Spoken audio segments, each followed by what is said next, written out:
Jace Lejeune with Gridiron Football here with Coach Bradley Seal, the Pond Raiders. He does a great job with the Pond Raiders year in and year out. And a good season for y'all last year. Quarterfinal finish, 6 wins last year. So before we talk about 2025, talk about the good season last year, the run that y'all had. Yeah, we had a nice season. Anytime they hit the quarters, it's an accomplishment. We had a good regular season. Few games we lost, we're close, we're right there in it, so we're excited about this year. Build off 2 back-to-back quarterfinal teams. So. Yeah, that's a big deal for sure, Coach, and that's a really great accomplishment. It's hard to get to the quarterfinals. Coach, talk about the guys you brought here today, the 4 players that you decided to represent the program at Media Day. Well, we brought our quarterback, Trey Knight. He comes back. He had 2,000 yards passing for us. This will be a second year starting, but I tell people it's kind of, I think he was capable to start as a sophomore. We just had a 4-year starter that was ahead of him that, we played. But Trey's a kid that seems like he started a lot longer than 1 year. We got Chance Handy, who kind of the leader of the secondary. He had a real big year for us last year. Kind of the quarterback of the secondary. Like I said, he knows all the coverages and make sure we're lined up right. Chris Williams, linebacker and running back. Chris had a great year for us.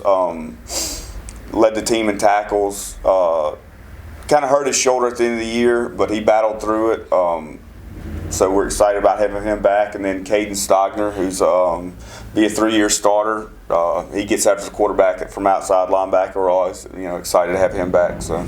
It's always great to return your quarterback and have him return. I know you had to replace who was a Gridiron Football American for us, DJ Garrett last year. Yeah. But talk about that offensive side of the football and what should we expect? Yeah, anytime you got your quarterback coming back, it just kind of settles your offense down somewhat. I mean, there are some key spots, like you said, DJ, Thomas, Bernard, a few other guys we've got to replace.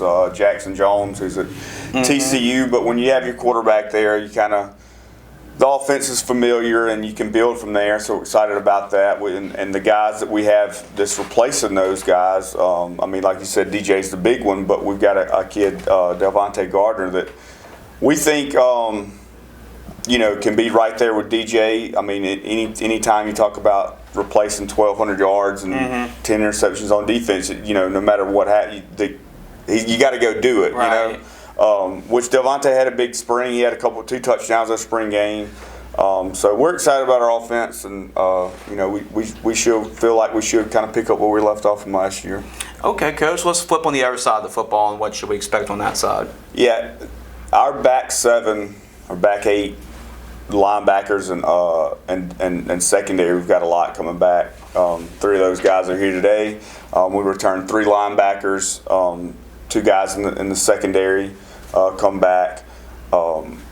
We did lose a good bit on the defensive line. That's kind of what we were worried about in the spring. But we had a couple guys step up. One of the leading guys we have coming back, Leary and Hart, he comes back for nose tackle, and he's a force. Like he impacts the game. Against Kaplan in the second round last year, I think he had 11 or 12 tackles from the defensive line, which is really good. And then we had Cade Knight had a really good spring for us to kind of. So we know what we had linebacker, like we have 2 of them here today in secondary. But we were really pleased with the way our defensive line looked, because that was a question going into the spring. Yeah, it looks like that could be an overall really great defense at all different levels. Yeah, we do feel like our defenses should be really strong this year. Absolutely, Coach. Let's talk about the upcoming schedule. I mean, y'all play in a really tough district, and for sure. And talk about the non-district as well. Yeah, well, like you said, the district, AME, everybody knows what that program is year in and year out. And I've told a couple people this year that I think Jules Sumner's one of the more underrated programs in the state. I mean, kind of right there in between Kentwood and AME. Right. So those schools, and rightfully so, draw a lot of attention. But Sumner, if you look at what they've done in the last few years, they've really got a really good program. Like I said, AME, they're blue blood of the state in football. And then you've got Bogalusa last year had replaced a lot of seniors. They're building. They're going to be a lot improved, as well as Albany. Same thing. They had a big senior class that had left. So, I mean, I think those two teams are going to be improved in Springfield. Their coach, Surpass, does a good job, too. So, Yeah. it's a tough district. And then in the non-district, Franklinton, Pearl River, Varnado, St. Thomas, Independence. The two bigger schools there is Franklinton and Pearl River. Mm-hmm. So that's always going to be a test. You move up in class. So our schedule overall, we feel is, pretty competitive. There's some. I mean, Franklinton won the state championship last year, so everybody knows how they are. Right, for sure. They were here just earlier today, and you talked about underrated programs, you talked about Joel Sumner, but also what y'all been doing. I mean, back-to-back quarterfinal finishes is nothing to sneeze at, and I know the fans definitely have recognized that. Yeah. So I know they're really excited about the upcoming season. Why they should be excited for perhaps a third straight quarterfinal finish, and perhaps even further than that this year. Yeah, that's the standard now. We feel like if we're not, third round or beyond, it's kind of a disappointment season. So, and that we're trying to get, trying to take the next step, get to the semis, get to the state championship. We feel like we're close. We feel like we have the players to do it. You got to stay healthy and go get it done on the field.